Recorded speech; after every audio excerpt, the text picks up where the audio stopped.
Louisiana Grazing Land Conservation Initiative is really a coalition of coalitions. We strive to be an outlet of education for producers who are managing working lands, primarily private lands. We think improvement is a slow process in a natural system. We understand that that's where conservation really takes place, is on the private working land. This organization is reaching out to other organizations to partner with them. Farm Bureau to Louisiana Cattlemen's Association, Soil and Water Conservation Districts, NRCS, just to name a few. Today, more so than ever, the focus is on conservation. A lot of the talk in agriculture right now focuses on carbon sequestration, greenhouse gas emissions, and also there's a lot of negative press in some regards to ruminants and their role in contributing to that. And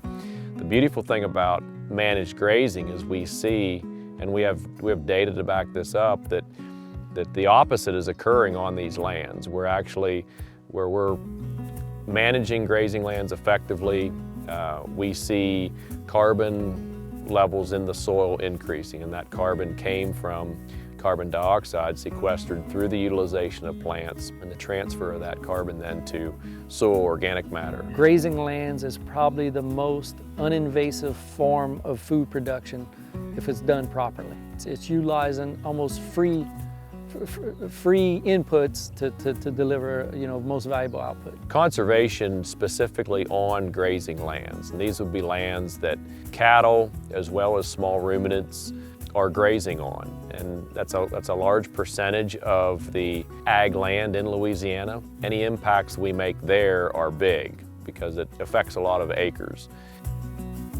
The beauty of our organization is it allows us to talk to people on their level, if you will. This is what our members are doing. Let me show you practical management and good stewardship of the land, because without it, we couldn't be profitable in the cattle business.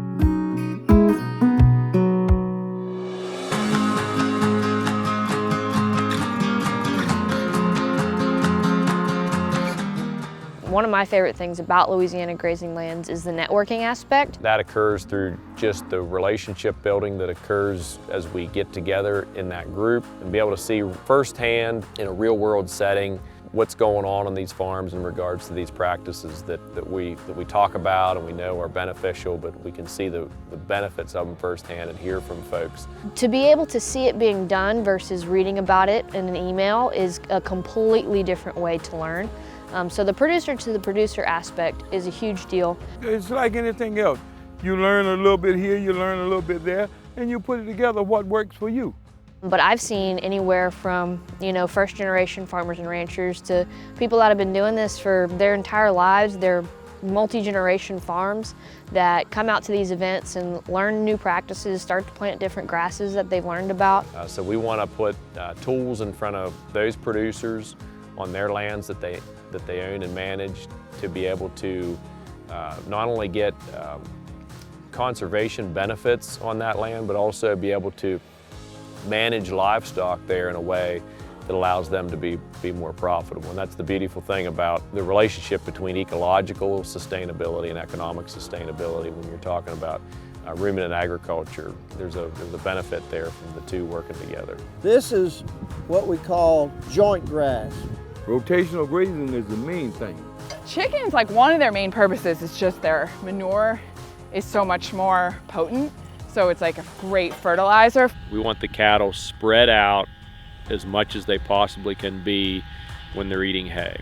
This was planted in the 1950s, and it was just latent seed bank, and because of the fertility in the soil, it started coming up. Yeah, I would say if you're a producer in Louisiana and you manage ruminant livestock in any way and you have control of grazing lands through management or ownership, I would strongly encourage you to reach out to the LGLCI as a resource.